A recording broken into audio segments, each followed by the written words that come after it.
Hey, what's good, everybody? It's your man Rico, the Opinionist, or I'm sorry, Aquarius Minded on this page. But on my YouTube channel is Rico, the Opinionist, and a lot going on. It's a lot going on. And but by the way, while y'all are here on my YouTube channel or on my Facebook page, just check out the description box and also my YouTube channel. I'm sorry, my Facebook page. Hey, Ernest, what's up, my man? Check out the cool stuff that's on there. My PayPal is on there, my Cash App, and if you haven't bought my book yet, I'm sorry, I call it a short story. It's called The Greatest Pain Ever Felt. It talks about the conversation I had when the first time I found out about my father, my biological father, at 22 years old, and when I got to meet him at age 39. So the people who bought the PDF or the little short story, um, they said it's pretty good. So I put my heart and my soul into telling the story, put the facts out there, exactly what it's like by this being, well, last month was Father's Day, and it's always there. It'll always be there for anybody who'd like to check it out.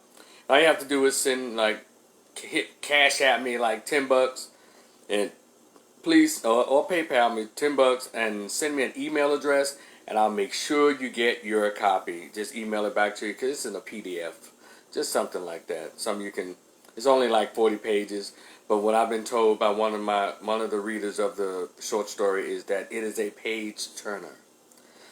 Uh, excuse me.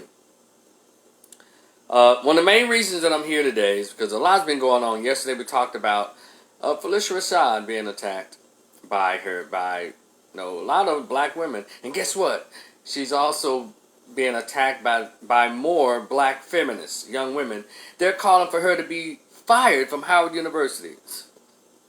This cancel culture and these young black feminists, I'm telling you, they're some assholes. But anyway, because again, they're trying to change the narrative as if she doesn't care about the victims of sexual assault. And her comment had nothing to do with it. It's okay for you to be mad at Dr. Cosby, but you don't have to attack all those who are still cool with him. And and don't imply just because someone supports Dr. Cosby that number one, he's guilty. Number two, that Ms. Rashad or any one of us are helping him to cover up a crime. That's so childish. It is almost bullying to do that. And we're not going to let you do it. So you can try to come for Dr. Cosby. You can try to come for Ms. Rashad. We're going to come for you, like I said. But anyway, today, the latest thing that's been going on is the Olympic hopeful, ShaCarri Richardson, right? There's been conversation about her since she ran her 10.83, consider herself to be that girl, and also known as supposedly the fastest young woman on earth. But my conversations with other people, it's like, well, Shelly Ann Frazier is a 10.6 something. So, I don't know now. That 100-meter hurdles, the 100-meter run. Shelly Ann Frazier out of Jamaica. She's killing them. And there's another young lady who's also like at a 10.6 or something. So, but anyway, ShaCarri Richardson out of Dallas, I think Oak Cliff, somewhere in one of those hoods parts of Dallas. She was able to make it to LSU, and she's a junior, and she's 21 years old. And I say 21 years old, I'll say it again, 21 years old, because I've been reading these comments all across social media referring to her as a kid. A 21-year-old is not a kid. Now, mature-wise, she may be a bit immature, but 21 is not a kid. So let's get that off the table. She has been found guilty and tested positive for marijuana with the NCAA and whatever the NAW, whatever the government governing body of track and field, they say, hey, you're facing a 30-day suspension. And what that means is, in these 30 days, she is going to miss her tryouts for the 100-meter hurdles. But she's not going to miss the tryouts for the 400-meter relay. She's not. So for those of you who think she's going to miss the Olympics altogether, she's not. Tino, Lucian, what's up? Yeah, and I need to stop that. And so,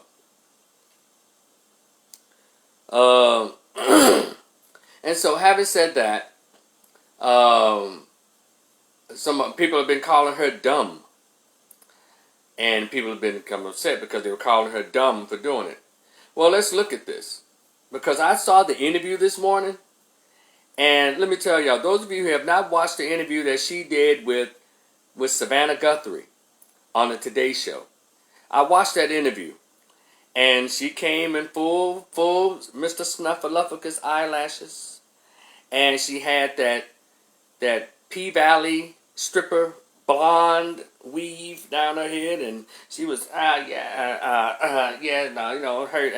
coping mechanism. You don't know how you're supposed to react, and that all that foolishness. She came with it, and also she came complete with her broken English. Okay, when I watched the interview and I watched her and I listened to her responses to the questions that were posed to her, and in my opinion, she looked high during that interview. Her words were overlapping each other. Her sentences were running together. She barely made complete sentences. But she was so busy, I guess, trying to get her speech out. But one thing I did make out from her conversation, her answers, yes, I knew it was against the law for me to smoke weed. Yes, I take full responsibility. But let's go back to her tweet yesterday or earlier today. I am human, don't judge me. Y'all put a pin in that. I am human, don't judge me. Who said that you were not human, young lady? And also, whenever y'all hear people say, don't judge me, y'all know the main people who say this? Women. Because they want to continue to do their fuckery. I want to do whatever I want to do. I want to say whatever I want to say. Don't judge me. There are guys who've said that foolishness. But whenever I hear don't judge me, that means ignore all of my foolishness. I'm going to do what I want to do, and don't you say nothing about it. So I've long past since gotten rid of don't judge me. Because we all judge. I judge every day. And guess what? I'm being judged right now for what I'm saying on this live. And guess what? It's okay. Because guess what? I am human. It is human to err. It is human to judge. Because we all give a side eye every day when we see the foolishness. We do this every day whenever we see foolishness. It's called judging. Whether you do it verbally or whether you do it visually, you are judging. So let's please stop it with this excuse of let's stop, don't judge. Let's stop this. Okay. She admitted all of this.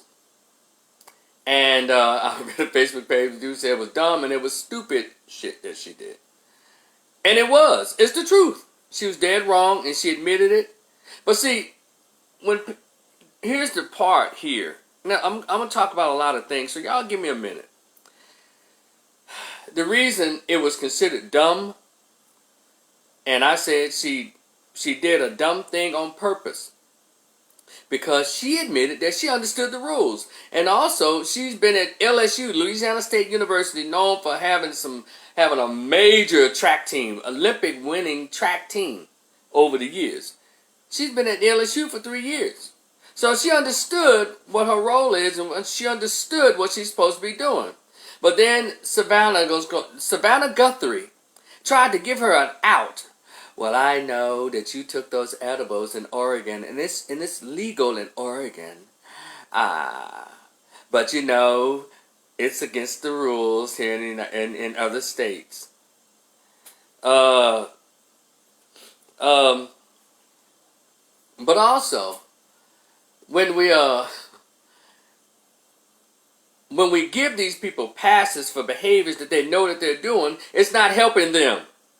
And I'm not saying just come down on the hard. We can still have what is called a rock and a marshmallow response to this. Because if she were a black male who had done this, He would have been called dumb and stupid and would have been no conversation. But here we are again. We want this equality, men and women. But the women don't want the full brunt of equality. That means being judged. And that comes with it. Ladies who are fighting for equality. Well, this is what men go through. We get called stupid because there is a standard that is expected of us as men based on our gender. But you as a woman want to be equal to men in that gender thing. But this what comes with being equal. But if you want special preference because of your gender, well, you can't ask for equality on all these levels. This is how that works. And so she was called dumb. Guess what? A black male or a man would have been called dumb because you purposely risked your whole future, millions of dollars of endorsement because you wanted to adhere to your drug dependence. Now let me reintroduce myself. My name is Rico. I am a master's level social worker. I am a licensed chemical dependency counselor in the state of Texas. And I've been a master's level social worker for the past 24 years. And I've worked as a facilitator and a counselor to those suffering with mental health issues as well as substance abuse. And so because she said, well, when the reporter broke the news to her that her mother had passed. Now this is a mother she had no connection to, reportedly, allegedly, based on an article I read. Ergo, why she was adopted and raised by her, what we see now, it looks like an ailing grandmother and an aunt. So if we want to go there with her saying, well, this is how you cope, well, let's talk about that. We need to ask other questions. Why wasn't your mother there? Why are you in that situation? And let's deal with that. Instead of, patting her on the back and say, there. Why don't we ever suggest that these people who make decisions like this go to counseling? I was trying to read somewhere where they said, well, sweetheart, go to counseling to deal with the death of your biological mother or the death of that relationship you experienced early as a child when drugs took your mother away from you. Because I deal in addiction and dependence. Weed is a drug. We use drugs to change our mood and alter our reality. If we're sad, we want something to pick us up. If we want to get in a party mood, we drink something, we take something, we snort something, we inhale something to get us in a party mood. I don't care what. If I'm in pain, I take a BC Goody powder. Drugs are drugs, and weed is a drug. I have this conversation because I have sat in on marijuana intervention groups as a facilitator, and I've listened to all of the bullshit when it comes to marijuana. Well, it's a herb. God put it here for us to do this. Okay, guess what? He also did that for the coca leaf. But guess what man did with the coca leaf or the coca bush? He grinded it up, and now he's snorting it up his damn nose. So don't tell me what God said and what God did for people, because when do we ever obey God? Even in the Bible, there's a book called Judges. Come on, somebody. Do you ever read Judges in the Bible? My Christian Bible thumpers out there. And so we're not attacking this young lady, but we're saying, hey, baby, you could have potentially put at risk all the work that you put forward, and you deserve this smoke. But also you deserve to be cared for in the sense that, baby, go seek counseling for the hurt and the pain that you're experiencing from the loss of your mother and what you have to go through. Y'all understand what I'm saying? As a mental health person, as a person who deals with mental health and substance abuse, that's what I do. That's what I do. And I talk to my clients the way it is. And see, let me tell y'all something, what she did. And I would always call my weed smokers drug addicts. Because I don't know what made them think that they're any different than anybody who smoked crack or guzzled alcohol or popped pills or shot up a needle. Because whatever your drug of choice is, you will sacrifice things in order to get it. If your family, your job, your future, that's what drugs make addicts do. So stop trying to minimize weed. And I can tell you, if you smoke weed every day, if weed is your coping mechanism, you are a drug addict. And I know you don't want to say it, so I'll say this. You're a drug dependent. Even if you a wine drinker, well, I just drink a shot of wine, just a glass to calm me down. You're changing your mood and your attitude. So thing is, no, she did the edibles, but edibles still change your mood and alter your reality. And she's not supposed to be doing that. See, I deal with the facts about how addiction works. It's mental and it's physical. And weed is both mental and physical. Let me tell y'all something. You ever been around heavy weed smokers? When they don't have their weed, they act a fool. They get all anxiety. They get agitated. Just like people who are hooked on pills. You name it. They get agitated. They can't sleep. They're annoyed. They make rash decisions. And this young lady, obviously the people around her never taught her, sweetheart, go to counseling to deal with your issues. Because weed in any form, drugs in any form could cause you to lose. That's what it does. And she made a decision based on her dependence.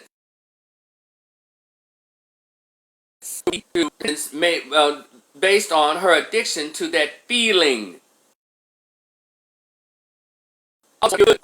That's not how it rolls. So I'm just saying to the young lady, while you're out for these 30 days, sweetheart, find an addictions counselor, find a mental health counselor, and have that conversation. Talk to them. Take your tissues with you and let them guide you down a path of healing from that hurt of your sense of abandonment and rejection and neglect from your mother. And also, let me say this, and it doesn't. What'd you say, Ernie? Said, today is my 33rd sobriety anniversary. Men's mental health is worth the effort. Life's accomplishments are tough, period. That's right.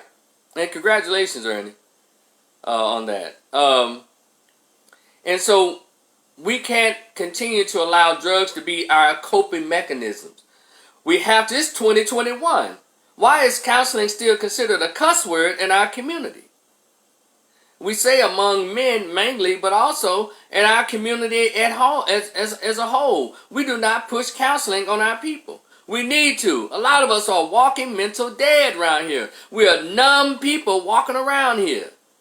And that young lady has a golden opportunity. And she put it at risk because she was never taught or suggested any other options to deal with her hurt, to deal with traumatic news. And most of us, people every day say, well, shit, I smoked this blunt, so I won't get mad. I smoked this blunt.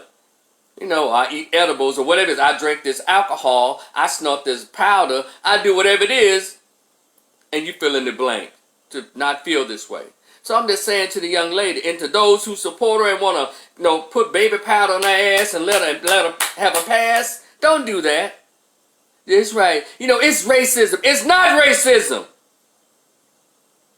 She made a conscious decision to put her future on the line so she can feel better at that moment.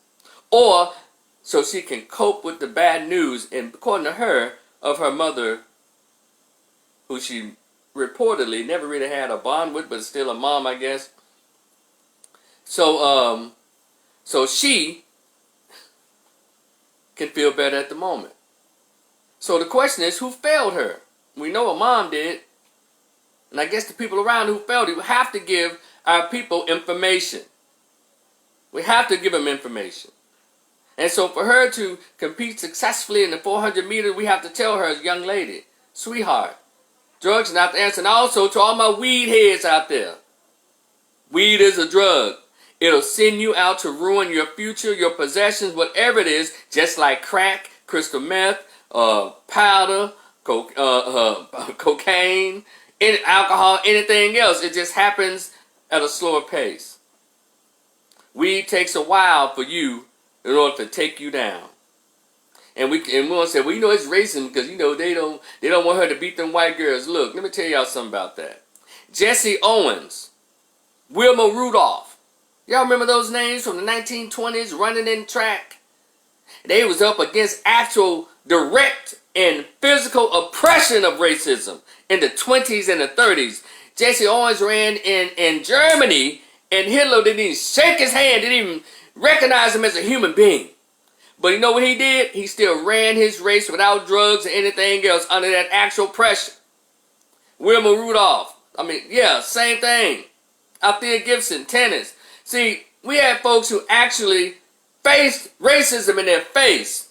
But these days, racism isn't gone away, but it's not standing right in your face. What it is it sets your ass up in a sense. But all this young lady had to do was get her own self together and win the races. Now, if they were going in and she won these races, and they go in and shave or add points or add seconds to her time, that's direct racism. But if she running and she on a drug that she's not supposed to have, well, you just help racism out. Come on, y'all, we got to get past this shit. We're going to have to do the work. Because racism ain't going nowhere. But we can't help racism out unless we get ourselves, with the choices that we make. So, ShaCarri, if you hear this video, sweetheart, go get counseling. Don't let nobody tell you it's racism. It's racism. No, because you knew exactly what was going on. But I'm going to throw something else in there. Because those of us who are keeping up with track and Olympics, y'all, if y'all paid attention to my girl over in Jamaica, Shelly Ann Frazier. Shelly Ann Frazier ran a 10.6. ShaCarri runs a 10.8 something. And it's another young woman that ran a 10.6, a 10.7 something. And so, you know what? It could have been a case of the jitters. ShaCarri probably got intimidated by those women. So we really don't know. But she gave us, I'm hurt because my mother passed away situation.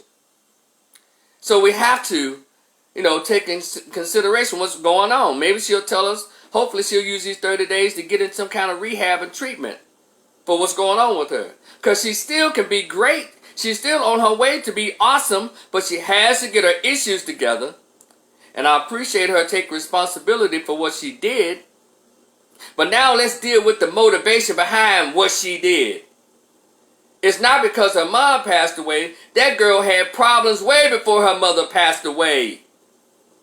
This just compounded. Her mother passing away had nothing to do with this directly. She had issues from way back. She didn't just become alone and neglected since she started running. And then look at the lives of children born in the inner city. Black kids born in the hood are messed up daily. They're messed up daily. When parents are neglectful, do it just walking off or do drugs or violent, verbally or physically, black kids in the ghetto due to poverty and other things are messed up altogether. So when they go somewhere to try to make it, a lot of times they sabotage it because they were never taught that they were valuable enough to deserve all the great things that are coming to them based on the hard work they put in. They still being pulled back by that old trauma. And number two, we need to let go of the goddamn hood when we get out of the hood. A lot of us still holding on that hood stuff. Gotta let it go. And I'm not finna sit here in front like I cared for her look. I didn't care for her look. No, that wild ass sideshow bob ass hair, them old Mr. Snuffleupagus ass, eyelashes, tattoo looking like she Lil Wayne nephew, tattoo looking like she just escaped from Alcatraz. That didn't help out. That's just me. I look on young ladies, and she could do all the winning without that. And I read the article where she said it was her lesbian girlfriend that told her, well, you need to make your hair, wear your weave all orange and wear all kinds of colors so you can be noticed. You know how people who compete can be noticed the best and for sure? By coming in first place. Or last. You get noticed on those two. She was coming in first place. She didn't have to do all that weird ass shit with her hair and eyelash and all that to be noticed. Another thing, note to ShaCarri. Look, sweetheart. I don't care about who you sleep with and what you did. That's not my issue. My thing is, having the right people in your corner. Now, if this girlfriend of yours thought it was a great idea to influence you and encourage you to wear your hair like Sideshow Bob, or like, just Crayola craziness, how come I'm just assuming, wasn't she in your ear telling you, don't eat that edible? Was she in your ear telling you, don't possibly ruin your future with this action? Was she in there trying to influence you not to do that? I'm just saying. If you're going to date somebody, be it boy, girl, man, woman, all that, make sure you you're dating somebody who's in your corner. Who will tell you even when you don't like it, don't do that. That could ruin your future. That's all I'm saying. And I just need us to care for us more, in the beginning. Because back in the day, when our people were first freed from slavery, we had standards. Standards of how we presented ourselves. Because, as they say, of white folks, we didn't want them to think that we were the stereotypes that they created against us because we were black. So if y'all see the old pictures of a lot of our people, if they weren't in abject poverty, they still had the gloves. The men still had on hats and jackets and shirts and ties and wherever they went. But right now, we seem to have thrown that stuff out, the standard. Because it doesn't matter because she came from the hood. She didn't have to take the hood with her to LSU. She didn't have to take the hood with her on the track. And we've messed around and allowed people who are not part of our race to fund this ignorance. To fund lowering our standards. And we've all gotten into it. That's right, she's beautiful, but it's interesting that you ladies out there were saying that she's beautiful with that wild ass, weird ass weave, blowing in the wind like she just on fire, running, looking crazy, with all those tattoos and weird ass eyelashes. Y'all called her beautiful. But and I'm saying she's not beautiful, she probably was before she did all these things to herself. Because I've looked through all that. She's still a cute girl. But I think she is holding her beauty hostage. With all this wild ass weave, these damn tattoos, and all this snuffleupagus, bat wings and shit going on. And I think we see a lot of black women do that. I think they hold their actual beauty hostage when they put on these almost like tranny costumes. Just looking crazy. But you got the sisterhood going on, I'm quoting some folks say, some sisterhood going on that approve of this behavior. So having said that, we had standards. And we used to present ourselves a certain way. And we should also expect this of people who say that they represent black people in the public. Don't look crazy. Don't be talking crazy. Especially someone on the world stage like the Olympics. Shout out to Carl Lewis and all those people who did. They went out and they represented. They didn't look crazy. Now, what they did in their private, it was what it was. But also, sisters, I'm going to talk about your hypocrisy again. There was a beautiful young brown girl by the name of Gabby Douglas. Gabby Douglas. This chick was doing somersaults, flips in the air, damn near touching the ceiling with the back of her heels, winning up to 6 gold medals. And black women attacked her because she had her hair in a bowl, her actual hair in a bun with a short ponytail. And pieces and strands of it came loose from her ponytail because she was doing all those amazing flips.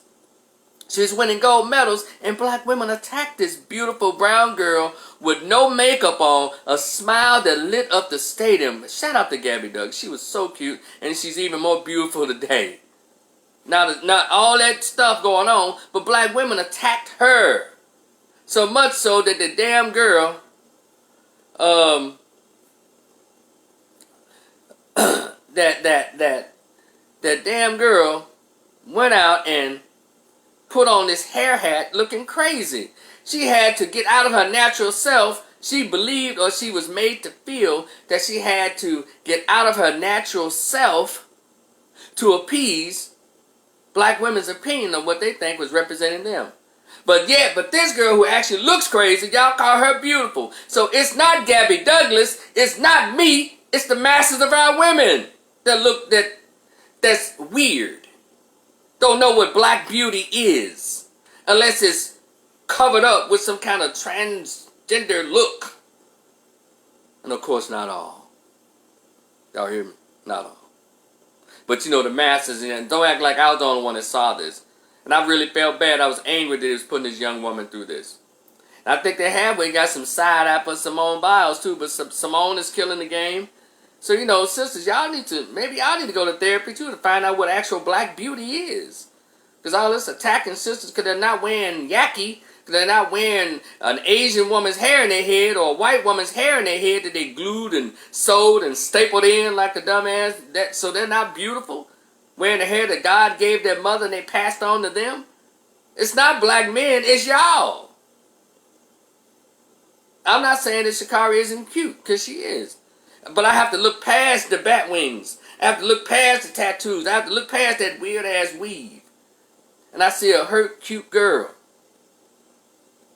And if she gets the right therapy and the counseling she needs, she'll see that inner beauty. And it'll start showing, and hopefully all that costume crap will just disappear. And that's what women who's supposed to have all the damn education and all the degrees, that is what you should be doing in masses. Teaching the young black girls your beauty is what you're born with, not what you buy at the goddamn Asian beauty supply store. So shout out to ShaCarri for admitting that you're wrong. I want you to get help. Dallas has a lot of cool treatment centers that you can privately, secretly just enlist or just have a conversation about what's hurting you, baby. That's all. You can even hit me up because I'm a licensed chemical dependency counselor, master's level social worker. Let's get at me. I'll have a conversation with you. Because I want you to succeed. But I also want our race to stop coddling and stop pushing bad behavior. And stop giving passes where they're not needed. And stop throwing the race card in where it's really not present. Especially when we do stuff on purpose, on our own. And I would love to ask you, why did you really do it? I would love to ask you that. So anyway, this is me sharing my 2 cents. Don't forget, if you're still cool with me after what I just said. My book is on here. My short story is on here. And I'm uploading this to my YouTube channel, Rico the Opinionist. Opinionist. It's the opinion with ist on the end. Rico the Opinionist.